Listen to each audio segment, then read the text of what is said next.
qué nosotros vamos a entender la socialización o por qué la vamos a tener en cuenta para nuestro trabajo? ¿Qué importancia tiene? Porque, primero, socialización vamos a tener todos, siempre, digamos, es algo que comienza cuando nacemos y que no termina nunca, digamos. Arrancamos con la socialización primaria, pero después continuamos toda la vida con la secundaria. Eh, Somos seres sociales, no hay forma de que nosotros seamos seres humanos y integremos una sociedad si no existiese este proceso de socialización. Es la única forma, es el mecanismo que nos permite integrarnos, adaptarnos, aprender a vivir en conjunto. Lo que pasa es que esta socialización puede tener problemas, puede estar mal transmitida, puede estar mal aprendida, hay distintos tipos de socialización. Eh, Podríamos decir que eh, hay socializaciones sanas y hay socializaciones patológicas. Eh, Eso va a depender del entorno que a nosotros nos rodee. En la socialización primaria, eh, ¿cuál es el entorno ideal que nos tiene que rodear? Es una pregunta que les hago. De la familia. Exactamente, exactamente. Ahora, familias, sabemos nosotros que hay muchos tipos de familias, digamos, tanto en la forma en que están conformadas como en la forma en que funcionan. Hay muchísimas formas eh, de familias. ¿Cuál sería el tipo de familia saludable, digamos, que nos va a brindar una socialización sana? A ver qué se les ocurre.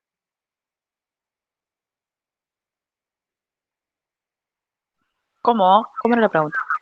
Digamos, ¿cuál sería el tipo de familia que nos va a poder brindar una socialización sana? ¿Qué requisitos tendría que tener esta familia? La unión, la comprensión, la educación. Era como el video del niño que no está hasta los cordones cuando el padre, cuando no lo ayuda y después de la otra forma cuando lo ayuda. Se ve la diferencia. Bueno, entonces tiene que ver con si es de una mamá, si es de un solo papá, si es de dos mamás, si es de dos papás. ¿Tiene que ver con eso?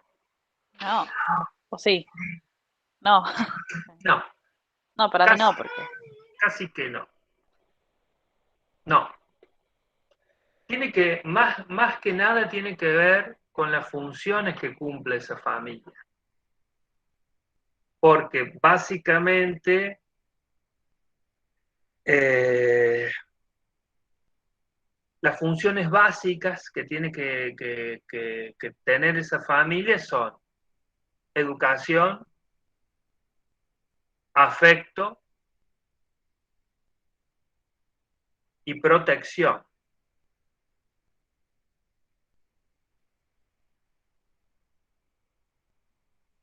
Y sabemos muy bien que no todas las familias reúnen esas condiciones.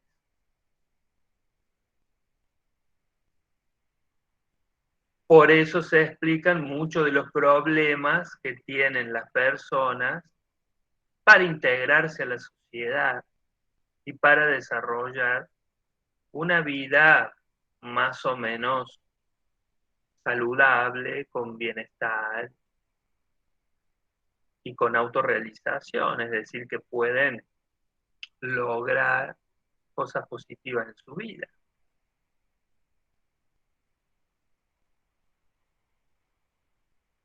Gaspar, te hago una pregunta, vos que tenés un contacto más cercano con este tipo de realidades.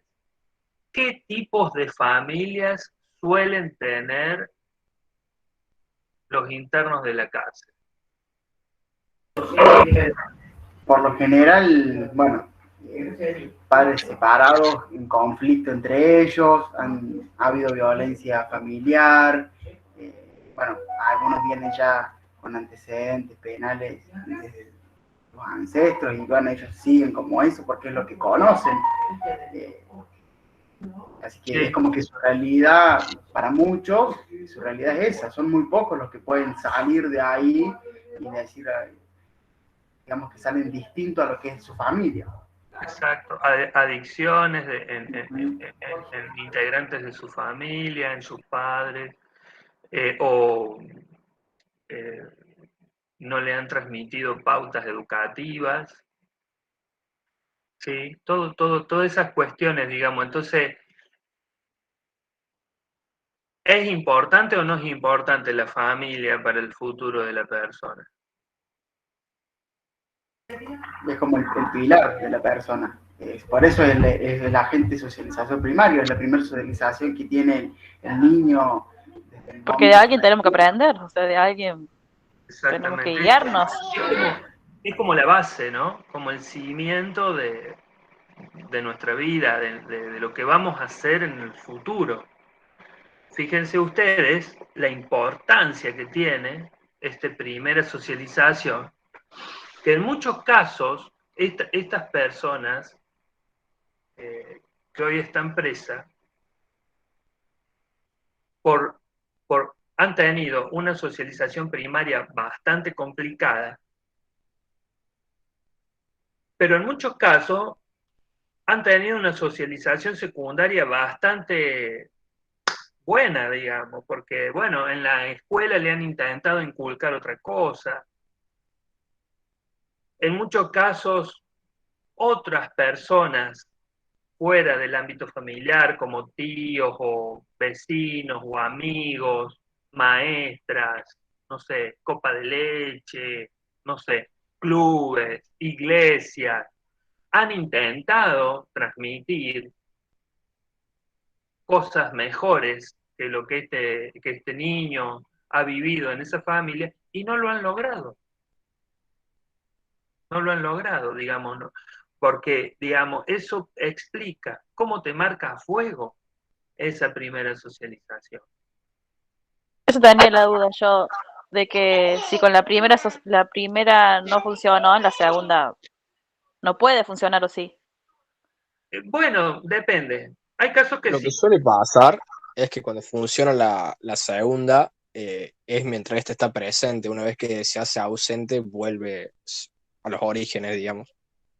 Sí, sí, Axel, sí. Digamos, hay casos en que la socialización secundaria logra, no sé si revertir totalmente, pero logra aportar y cambios a la persona, digamos. Esos son los casos que ni Gaspar ni yo conocemos mucho, digamos, porque nosotros conocemos, digamos, en la cárcel conocemos aquellos casos donde la socialización secundaria fracasó. Es más, la cárcel es una institución de la socialización secundaria, digamos, porque la cárcel tiene la finalidad de corregir las consecuencias negativas que tuvo la socialización primaria. Es, digamos, como ya el último eslabón de esta cadena. Pero obviamente, seguramente, hay otras personas que han tenido una socialización primaria negativa y que en la socialización secundaria han encontrado alguna contención, alguna respuesta y se han salvado de la cárcel. Bueno, eso nosotros no lo vamos a conocer. O por ahí los conocemos, pero de otro ámbito de nuestra vida, digamos, de nuestra ¿Y qué experiencia. pasa, profe, cuando es al revés? Ah, a ver, ¿cómo sería, Axel? Cuando tiene una buena familia, digamos, una buena socialización primaria y después a la hora de llegar al colegio, a otro instituto, se desvía, por así decirlo. La experiencia dice que no es tan fácil, digamos, No es tan fácil torcerse si tuviste una muy buena exactamente. socialización primaria. Sí, Pasa, pero pasa, pero no es tan frecuente. Por eso, digamos, la mayoría de los estudios, eh, investigaciones, plantean que una socialización primaria sana es el mayor factor protector de la persona en su futuro para todo tipo de patologías, digamos, o problemáticas. Por ejemplo, para las adicciones, por ejemplo, para la violencia, para la delincuencia, digamos. Es difícil que una persona que haya tenido una socialización primaria adecuada termine torciendo su voluntad o sus principios, pero bueno, puede pasar. Pero si pasa, tiene muchas más chances de revertirlo. ¿Me explico? Porque pasa que a veces los chicos en la adolescencia caen en las drogas o caen en la delincuencia, pero si han tenido una socialización primaria fuerte, tienen muchas chances de recuperarse de esa situación.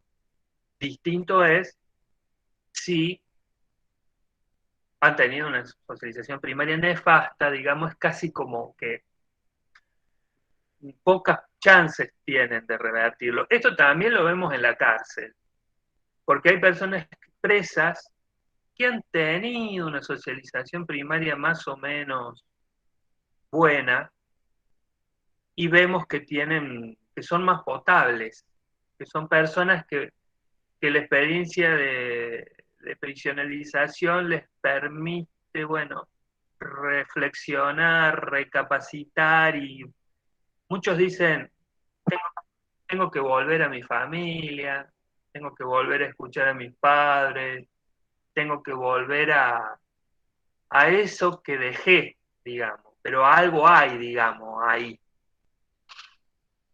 Mientras que hay otros que no tienen a dónde volver. No hay forma, digamos. Hay algunos que no tienen dónde volver y hay otros que tienen dónde volver, pero tienen eso que tienen, está repodrido, digamos. Es un desastre, digamos. Entonces, eh, no tienen dónde apoyarse, porque en algún punto la socialización primaria es como el apoyo de la persona cuando empieza a transitar su vida ya de manera independiente. Fíjense que muchos de nosotros también lo hacemos, en momentos difíciles, en momentos que tenemos un problema importante, y volvemos a nuestros padres, volvemos a nuestra casa, ahí es donde de alguna manera buscamos de nuevo retroceder para encontrar un resorte y volver a impulsarnos para adelante. Cuando estamos enfermos, digamos, es como que siempre está ese recurso que nos sirve, ¿no? Para afrontar los problemas que vamos encontrando en la vida. Por eso, digamos, si la socialización primaria es tan importante, lo que tenemos que cuidarla, como sociedad, digo, ¿no? Digamos, lo que tenemos que esforzarnos para que todas las personas tengan una buena socialización primaria.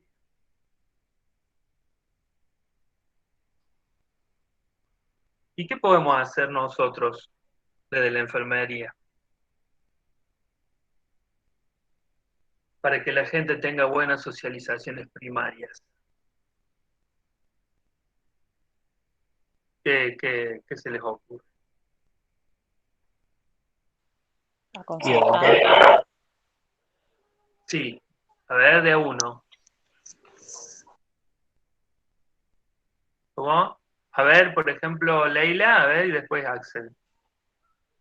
Yo decía aconsejar, o usted dice, Sí. o sea, aconsejar o armar una campaña, algo que incite a la socialización primaria, a la educación del niño, a cosas así. Sí, nosotros siempre desde la salud, ¿no? Pero sí, hay muchas cosas que aportar desde la salud en cuanto a las funciones que tienen las familias de cuidar y educar para la salud. Axel, Y educar en el sentido de que es un entorno saludable para el niño, para formarlo y en todo caso explicarles un poco sin ahondar mucho en la psicología de qué es esto de la socialización primaria y por qué se busca hacer una buena base. Dando estos fundamentos y yo mostrándome con fundamentos es más accesible para la familia que acceda a hacer esto. exactamente, tal cual, exactamente. Digamos, porque una familia cuida y protege cuando brinda una buena alimentación a sus hijos, cuando controla su salud, los lleva frecuentemente al médico, cuando mantiene orden, limpieza, higiene en el hogar, cuando los lleva a la escuela, cuando, bueno, le hace el DNI, cuando eh, incentiva hábitos saludables, como el ejercicio físico, como eh, conductas eh, de precaución en el tránsito, en el uso de los vehículos, en el uso de distintos elementos como cuchillos, tenedores, enchufes, cables, eh, en vigilar y supervisar qué hace el niño, dónde está, con quién está, qué contenidos mira en la televisión, en la tablet, en la computadora, en el celular, qué medidas toman de precaución los adultos que lo rodean para mantenerlo protegido, en resguardo y velar por su bienestar, digamos. Muchísimas cosas que estoy intentando resumir, pero que son función de la familia, que justamente, como decía Gaspar, en la gente que tiene severos problemas, como por ejemplo caer en la cárcel una o más veces, no ha tenido. Son niños que han estado en la calle, que han estado mal vestidos, con frío, mal alimentados, que no han tenido una rutina, un orden en la vida familiar, que el papá o la mamá o ambos han estado muchas horas ausentes, que lo han dejado al cuidado de otras personas irresponsables, que han estado expuestos a vivir situaciones que no eran adecuadas para su edad, que han visto conductas y comportamientos nocivos para su desarrollo, ¿no? Qué sé yo, de todo han visto violencia, han visto sexualidad explícita, han sido ellos abusados, este, han consumido tóxicos desde niños, no hace falta que sea cocaína o marihuana, han consumido alcohol, eh, se han automedicado, eh, han aprendido a denigrar a los demás, a ser violentos, a, incluso con sus propios padres. Entonces, digamos, todas estas conductas y consecuencias que luego traen tanto malestar para la persona y para el entorno. Eh, no se les ha inculcado el valor de la educación. Esto también se ve mucho en familias disfuncionales, ¿no? Se les dice así, familias disfuncionales, porque no cumplen su función correctamente. El aprendizaje de la violencia, básicamente, en las familias disfuncionales, es uno de los componentes más importantes. El aprendizaje de la violencia, pero entendida la violencia en su sentido amplio, ¿eh? No estoy diciendo solamente de la agresión física, sino de la violencia también emocional y de la violencia simbólica, ¿no? Del trato con el otro, de la violencia como forma de relacionarse con los demás, de la falta de respeto, de ciertos sentimientos de superioridad por sobre los demás. Por un lado eso, el aprendizaje de la violencia. Y por otro lado, el aprendizaje del materialismo extremo. Es decir, lo único que importa es lo material. Eso está fuertemente asociado a esa ambición desmedida por la acumulación material como forma de sentir la persona que tiene poder y es reconocida, ¿no?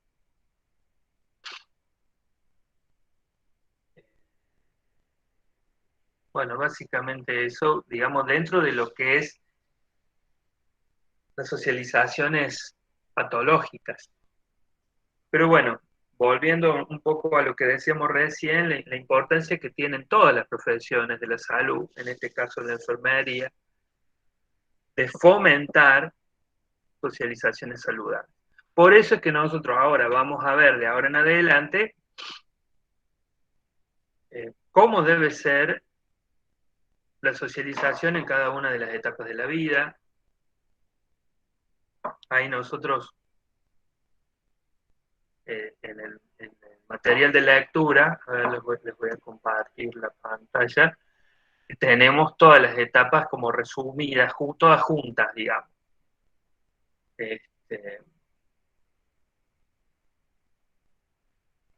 Más abajo.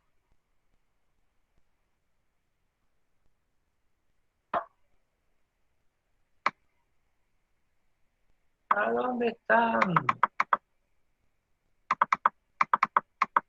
Acá están en la página 41. Las etapas del desarrollo evolutivo humano.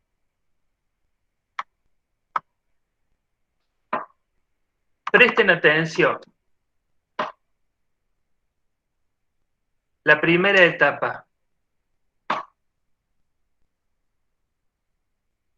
Es decir, el desarrollo evolutivo humano, ¿cuándo comienza? ¿Antes o después del nacimiento de la persona?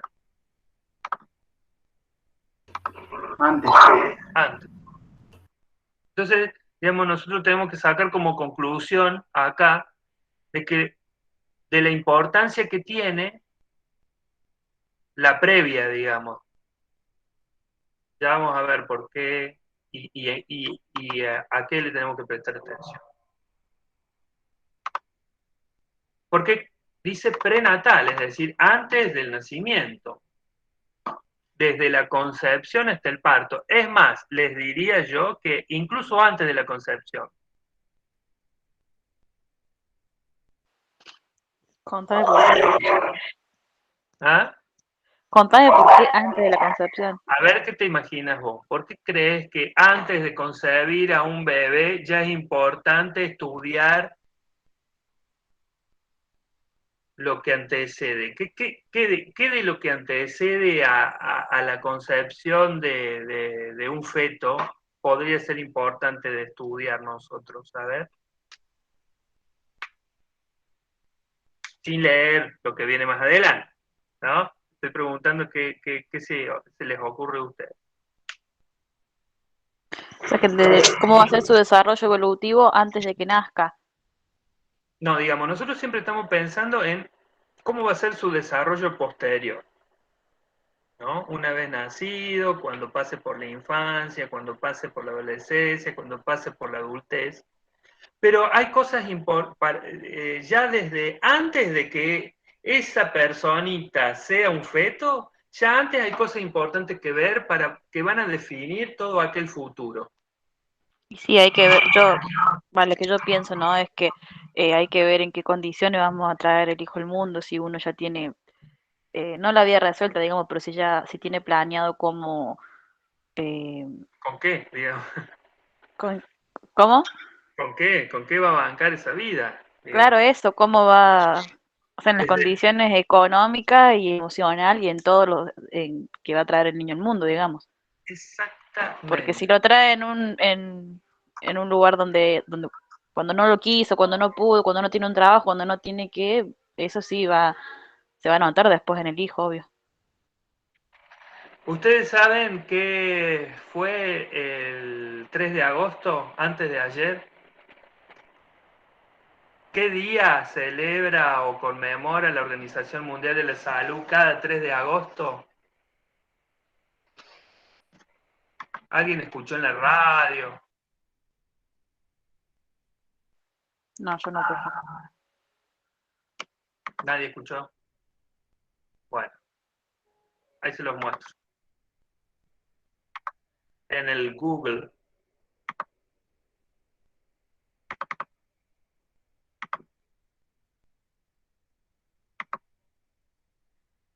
Cada 3 de agosto la Organización Mundial de la Salud conmemora el Día de la Planificación Familiar. Fíjense ustedes, esta es una nota que yo seleccioné al azar en internet, ¿no? Que es de La Nación, del diario La Nación. La jornada se enfoca en el derecho a decidir sobre la cantidad de hijos y el intervalo entre embarazos. También apunta a la prevención de riesgos para la salud de las mujeres, sobre todo en lo que tiene que ver con la salud relativa al control de la natalidad y a la salud de la, de la gestación y la concepción. Digamos, acá está metido todo el tema de la problemática de los embarazos no deseados, de los embarazos prematuros o adolescentes.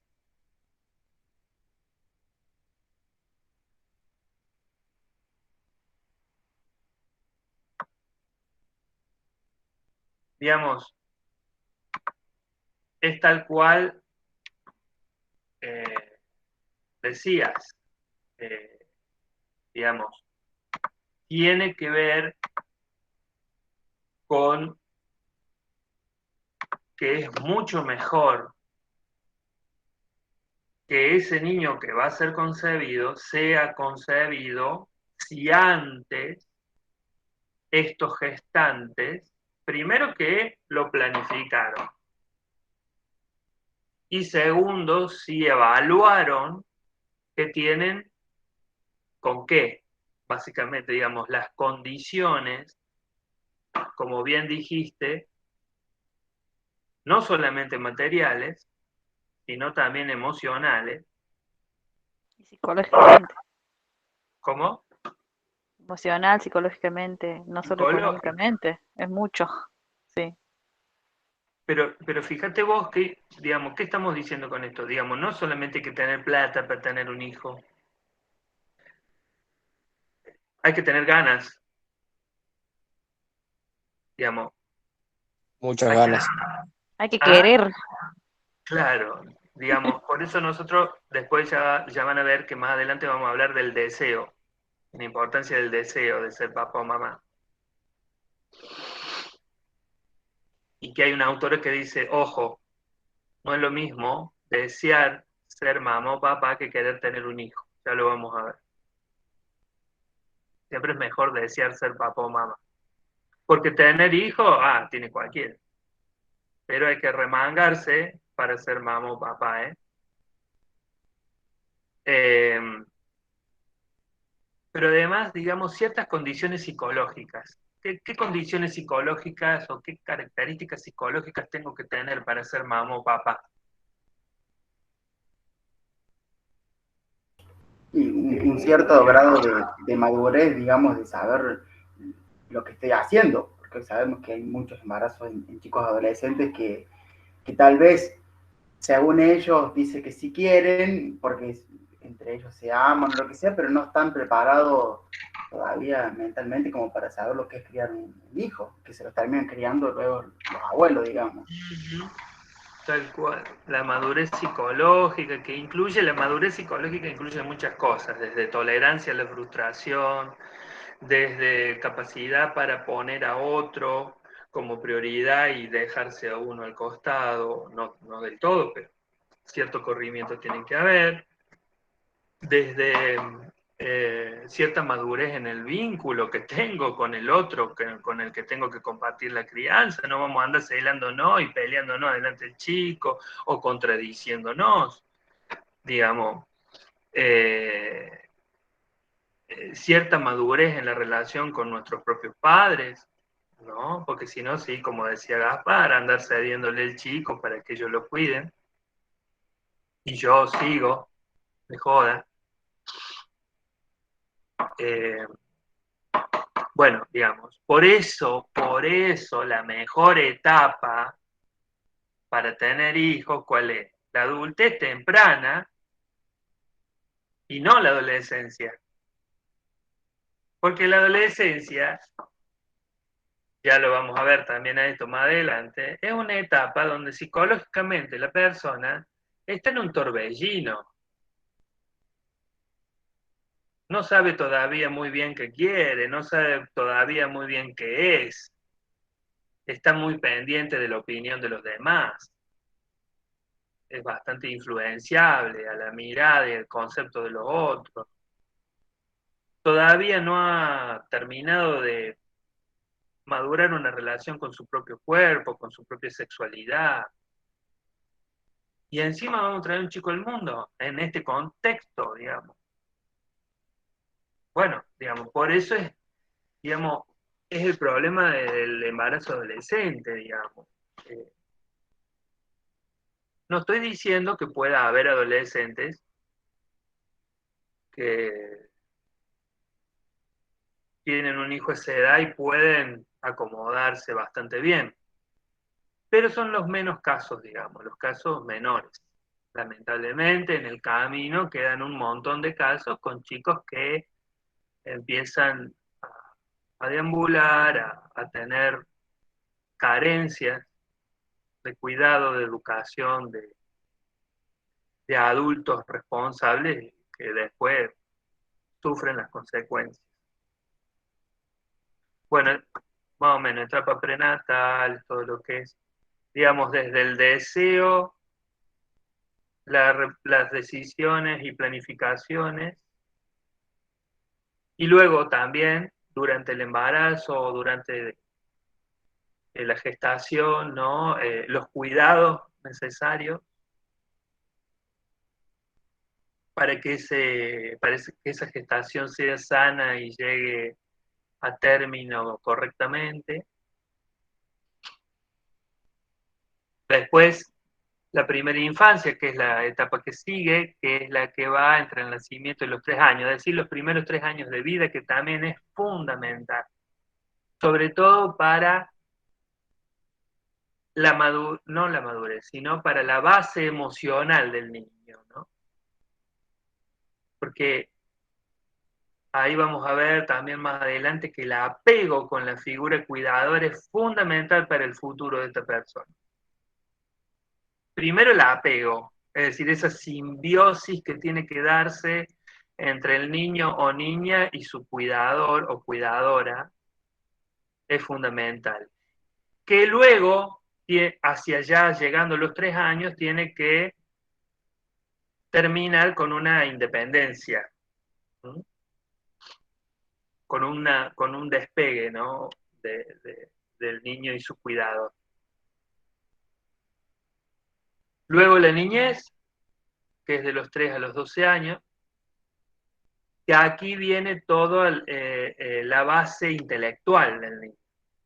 Fíjense, yo antes dije primera infancia, base emocional, ¿no? Las emociones, miedo, ira, temor, amor, odio, envidia, todas esas emociones que hay que aprender a dominar que aprende fundamentalmente en los primeros 3 años de vida. Luego en la niñez, de los 3 a los 12, viene el aprendizaje intelectual y social. Digamos, intelectual en cuanto a aprender a leer, a aprender a contar, aprender a hacer cálculos, aprender a hablar, aprender el lenguaje y aprender a relacionarme con los otros. ¿Mm?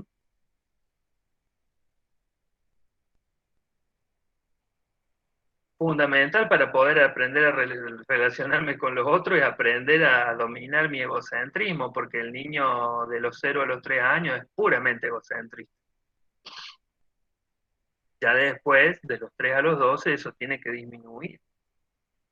Siempre estamos hablando en términos de ideal, ¿no? Obviamente sabemos que hay niños que siguen con 12 años más egocéntricos que nadie, pero bueno, ahí está el problema.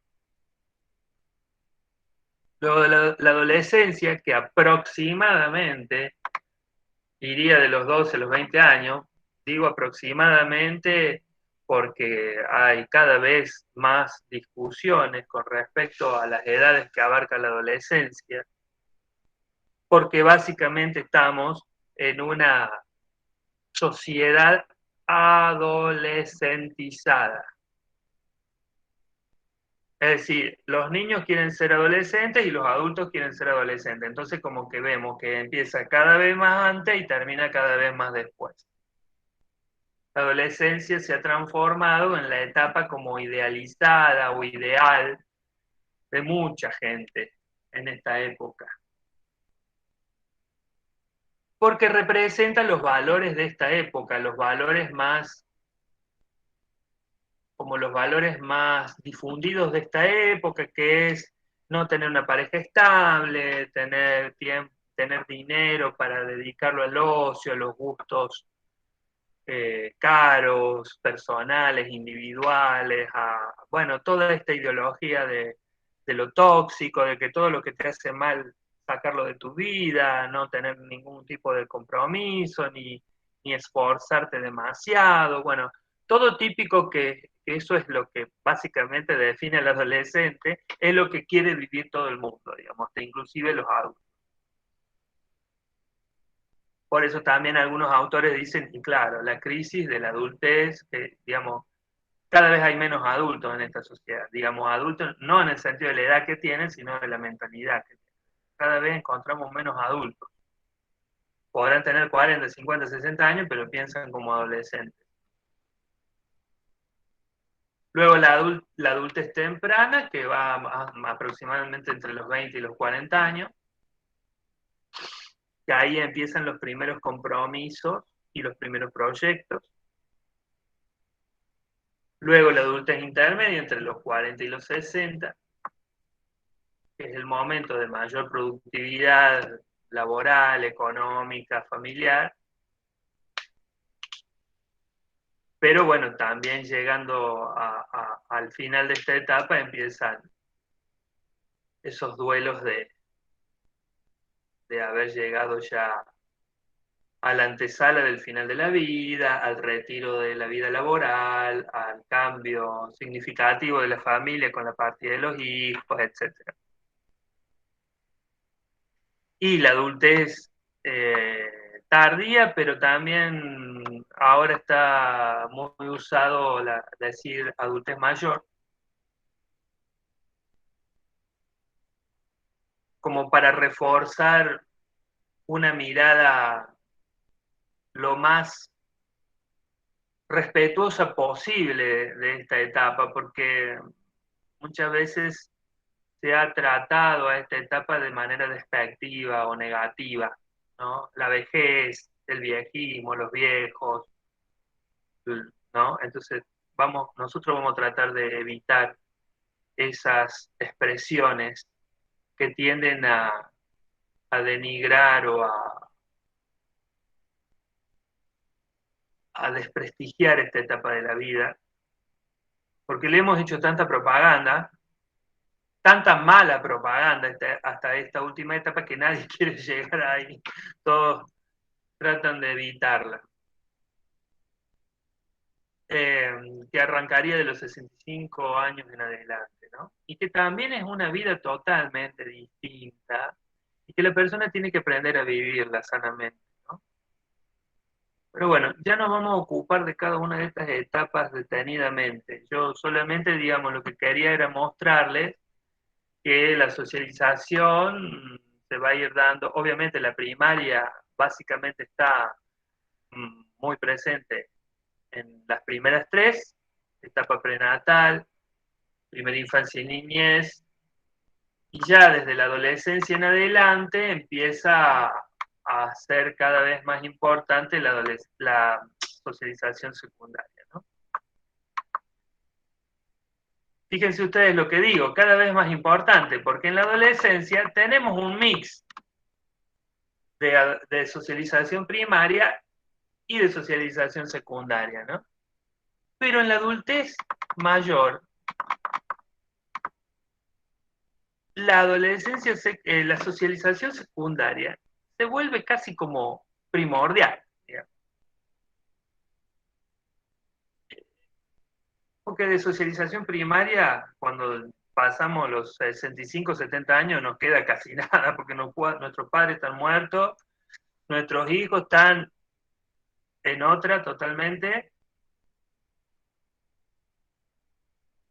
y mucho de lo que sostiene nuestra vida en esa última etapa de la vida son amigos, instituciones, pero sobre todo pares, amistades de la misma edad.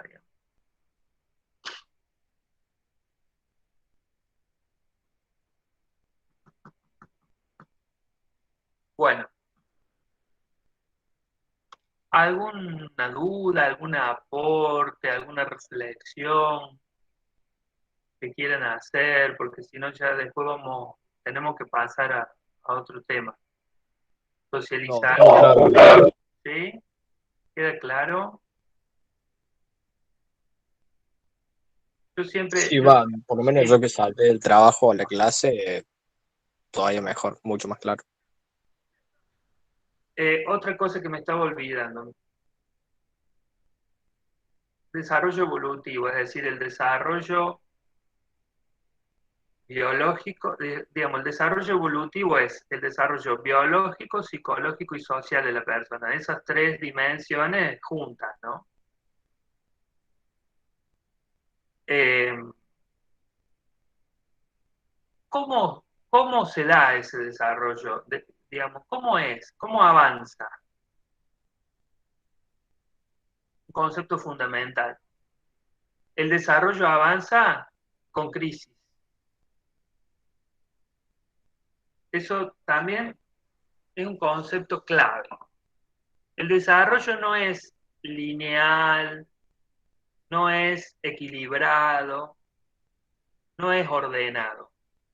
El desarrollo es con sobresaltos. El desarrollo es crisis, periodo de estabilidad, crisis, periodo de estabilidad, crisis, ¿ah? Digamos, es un mix de relativa calma hasta que llega el próximo cambio y la próxima crisis, porque la crisis en realidad es ese periodo donde me tengo que acomodar a esto nuevo que llegó a mi vida y que al principio me va a costar y luego ya lo voy a empezar a manejar mejor. Digamos, porque desde que nacemos, ya el nacimiento es una crisis. Pero todas las que faltan después de ahí. Entonces, eso es un concepto fundamental, digamos, no solamente para tenerlo claro nosotros, sino para transmitirle a la gente. Señores, vengo a traerles una mala noticia. La crisis es la regla de la vida. No hay ninguna teoría, profe, que hable de la crisis desde el lado del padre, o sea, que asuma, o sea, del lado del padre que asuma las crisis que afronta a la hora de tener un hijo y con los cambios que eso va llevando. Sí, sí, ay, sí, sí, sí.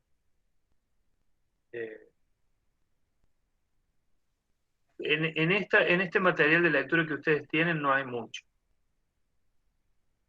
Esas teorías son bastante nuevas, digamos, porque tradicionalmente, con esto del patriarcado y el machismo, digamos, el padre y los hijos mucho no se estudiaba, porque no era un tema importante, digamos. Eh, Hasta no hace mucho tiempo atrás, eh, lo que tiene que ver en la relación con los hijos y la crianza era exclusivamente de la mujer.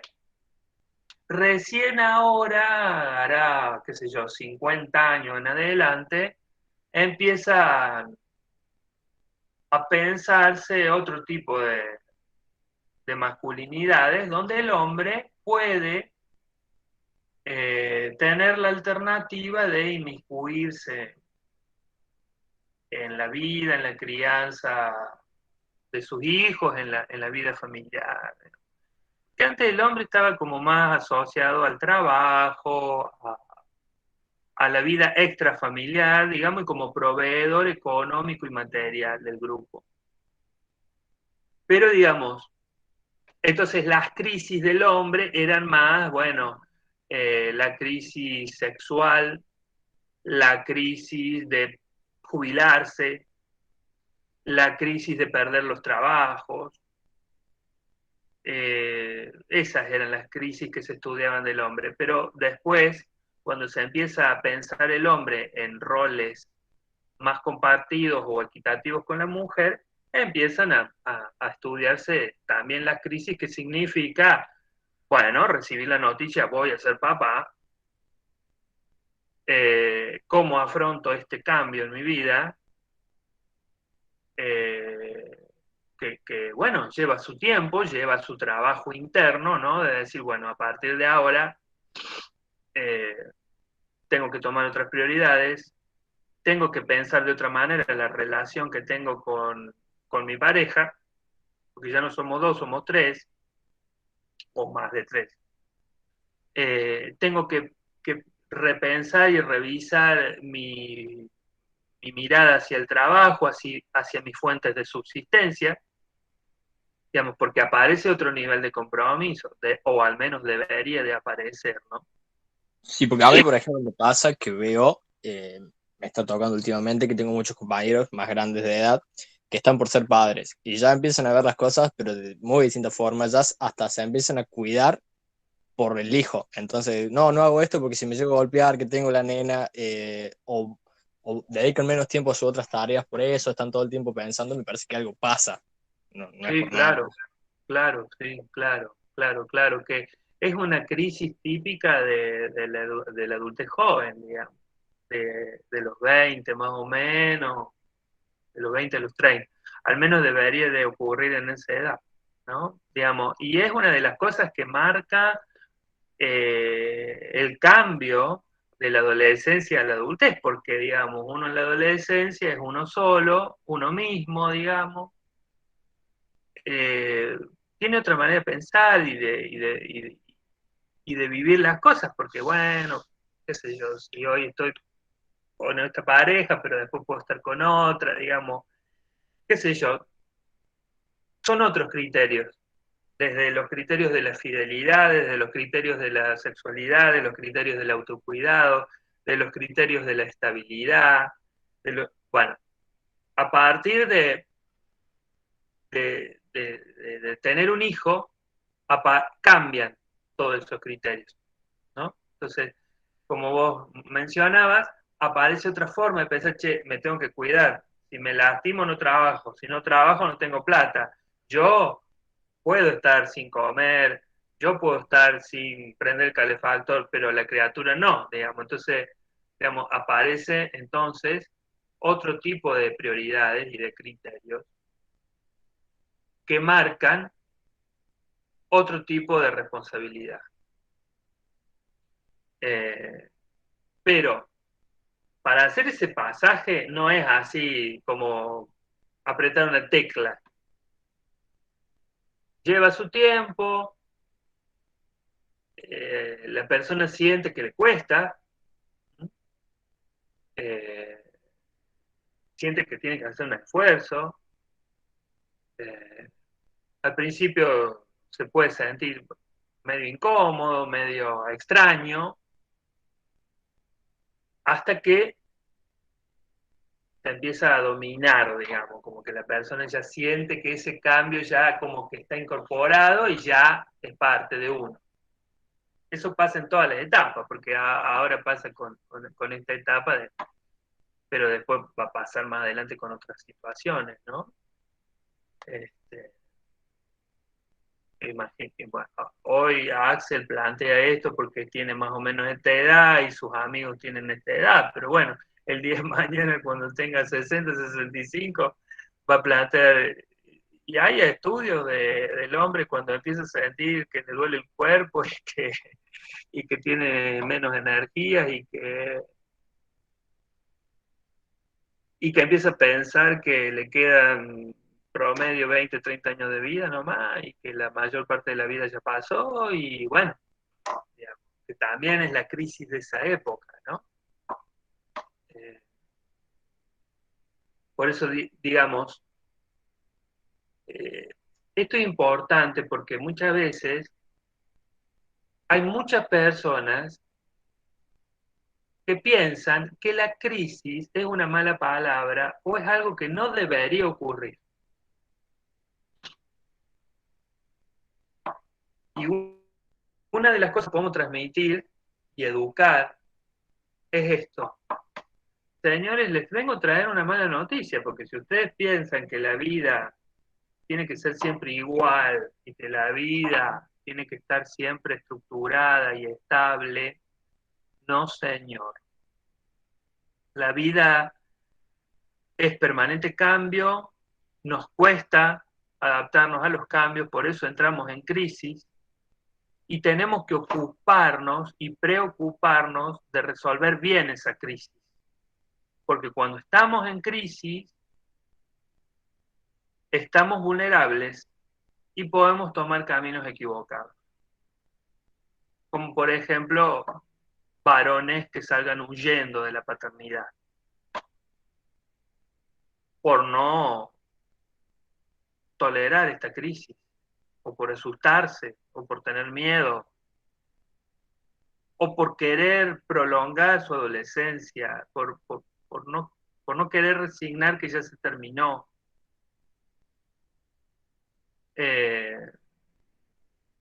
Digamos, eso también es importante tener en cuenta. Las crisis son periodos de vulnerabilidad de las personas. Entonces, sobre todo en los periodos de crisis, los profesionales de salud tenemos que saber acompañar, guiar y orientar a la persona para que no tomen caminos equivocados, porque cuando estamos vulnerables nos podemos enganchar con cosas que terminen mal.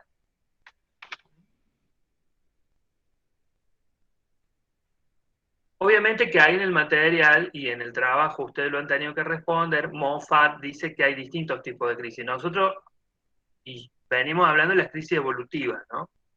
Pero también las personas pueden sufrir otros tipos de crisis, que son las accidentales y las traumáticas. Esas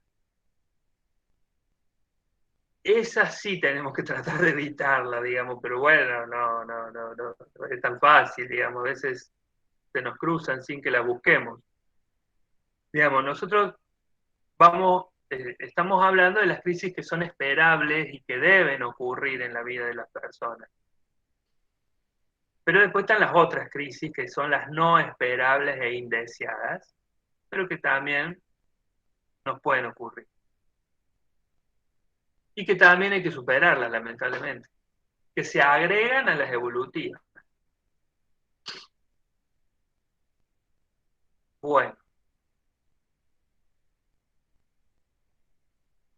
Bueno, yo creo que hasta acá estaría bien. Después, la clase que viene, seguiremos ya entrando a ¿A la los duelos? primera. ¿Cómo? No, pensé que después se veían los duelos en la clase no, que viene. Los duelos están metidos en todo esto. Está metido en desarrollo evolutivo, está metido en crisis, cambio y duelo, digamos. A ver cómo digamos, todo tiene que ver con lo mismo. voy a tratar de ordenárselos conceptualmente. Digamos, en la vida aparece el cambio, aparece un cambio, ya sea un cambio físico, un cambio psicológico, un cambio social, es decir, de lo que nos rodea. Ese cambio genera una crisis, ¿no? Que es esa sensación de desestabilización, de desacomodo, que conlleva cierto malestar e incomodidad. Así lo solemos sentir. Y esa crisis necesariamente tiene que ser resuelta con un duelo. Es decir, ¿qué sería el duelo? Un proceso psicológico que lleva ciertas etapas o fases que suelen comenzar con la negación, que suelen evolucionar con el enojo, pero que finalmente nos tiene que llevar a la resignación o aceptación. Digamos, es la única forma de resolver bien las crisis, pasar por los duelos. Yo recién les decía, en las situaciones de crisis las personas pueden tomar caminos equivocados. Generalmente, las crisis no se resuelven porque la persona no enfrenta el duelo o porque se queda negando, que sería la primera fase del duelo, se queda negando. ¿Qué quiere decir que se queda negando? Acá no cambió nada, acá no pasó nada. La persona no quiere ver lo que cambió. Se ciega y como que decreta que nada cambió. Por ejemplo, en el caso que planteaba Axel, yo no tuve un hijo. Ese hijo no es mío y se terminó. Eso sería la negación. La otra fase que sigue, y que si nos anclamos ahí también nos puede llevar a no resolver la crisis, sería el enojo. No, porque por culpa del hijo, por culpa de que quedó embarazada, por culpa, yo no tengo nada que ver, me lo hicieron a propósito, los odio a todos, están en contra mío. Ese podría ser, digamos, que la persona puede llegar a pasar por esa fase, sí, puede llegar a pasar, siempre y cuando esa fase sea transitoria y la persona puede evolucionar hacia otro estado mental. Pero si yo me quedo anclado en la negación o el enojo, la crisis no se resuelve. ¿Se entiende más o menos lo que quiero plantear? Digamos, el duelo es un proceso mental que pasa por la negación, que es una reacción normal siempre y cuando sea transitoria, que pasa por el enojo, que también es normal siempre y cuando sea transitoria. El problema es si nos quedamos anclados ahí y no pasamos a las próximas fases. Leila.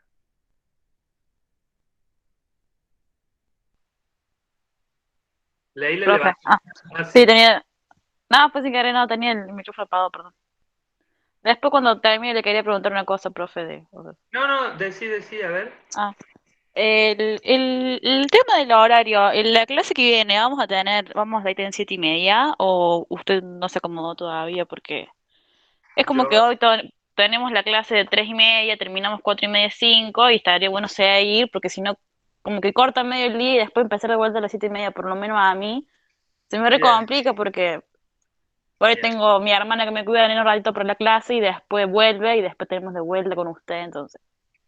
Sí, yo tengo posibilidades de empezar más temprano, pero no tan temprano, digamos, no a las 5. No, Pero nosotros 6:30, una horita antes, como para estar terminando sí, 7:30, 8, y no, bueno, ahora fue corto, pero sí. por ahí cuando somos más se hace más extenso y No, sí, 6:30 podríamos empezar. Sí.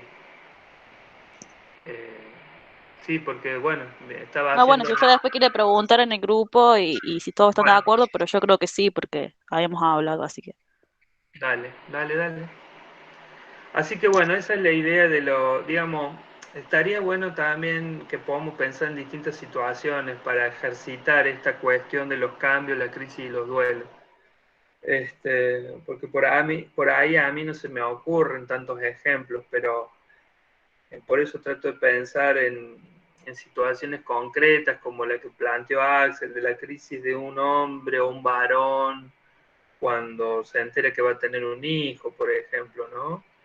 Y por eso trataba de ejemplificarlo así, ¿no? De decir, bueno, la negación, ¿cómo sería en, en, en, en, en el caso de que se entere que va a tener un hijo? Y yo lo he escuchado, lo he visto, más que nada en pacientes, porque son los pacientes los que por ahí traen estos problemas de que no pueden resolver una crisis.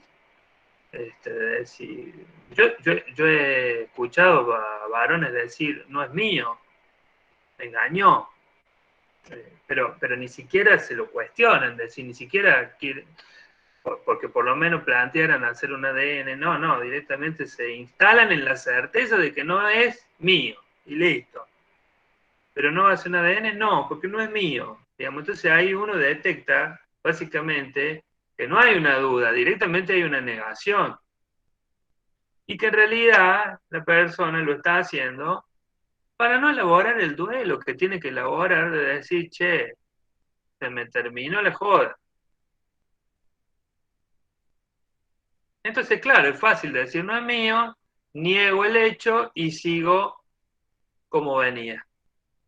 El problema que no está teniendo en cuenta esta persona, ¿cuál es? A ver, ¿cuál puede ser? El problema. Y sí, Y que es una porque De que realidad, tarde o temprano lo va a tener que aceptar porque es el padre, o es sea, algo que está es pasando. aplazar el duelo nada más, él lo va a aplazar, pero en algún momento va a tener que darse cuenta, o sea, va a tener que aceptarlo, va a terminar la crisis, o sea, van a venir los golpes, van a venir los golpes de varios lados. Digamos, no solamente de este chico que se va a criar sin el padre y que después vamos a ver qué pasa con todo eso, sino que conozco y seguramente ustedes conocen varios casos de que empieza a negar todo el tipo y ya niega uno y después niega el segundo y después niega el tercero y así tienen 30 hijos todos negados, porque siguen los patrones, si a este lo negué, a él también puedo, a este también, y así. y vive en la joda y le llegaron los 40 años y el tipo sigue con los amigos saliendo todo el fin de semana y tiene 40 hijos desparramados. Y hay cada vez como una bola de nieve, ¿no? Y juicio de alimentos y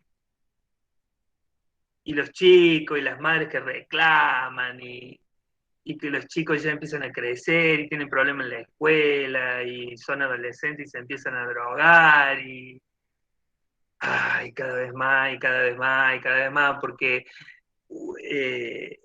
no resolver una crisis te lleva a un montón de otras crisis accidentales y traumáticas que ni te cuento. Por eso también es parte de la salud. eh,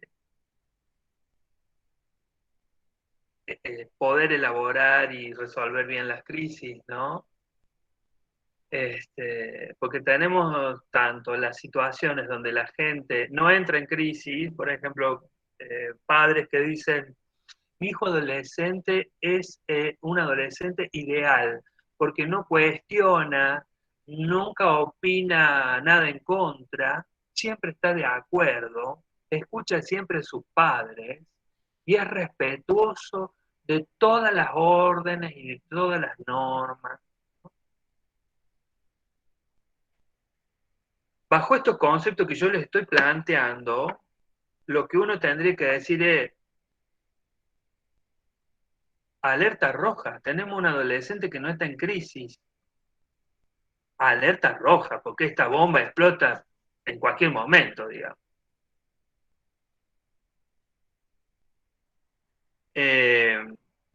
Así como tenemos el otro extremo de gente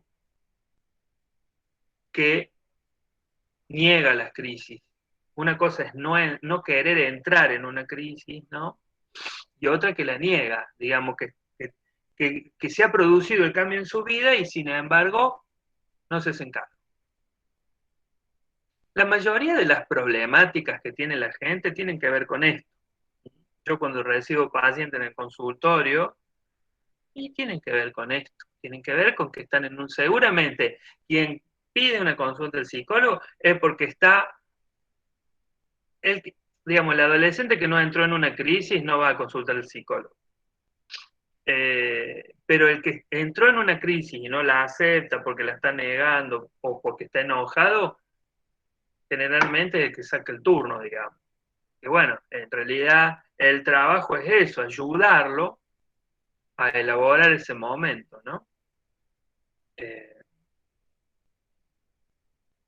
A veces entró en una crisis hace poco y le está costando enfrentarla, y a veces entró en la crisis hace rato y ya tomó un camino bastante equivocado, ¿no? Porque sobre todo en los jóvenes, el tema de creer que las crisis se resuelven con las drogas o que se resuelven comprando cosas es bastante frecuente.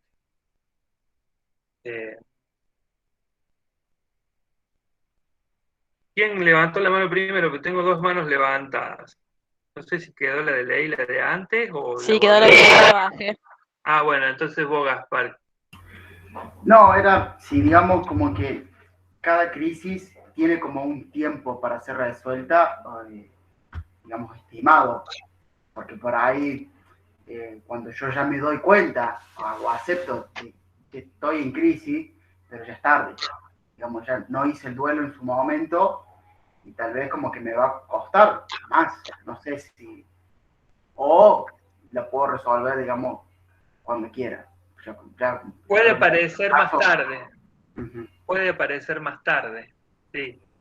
No es lo ideal, digamos, ¿no?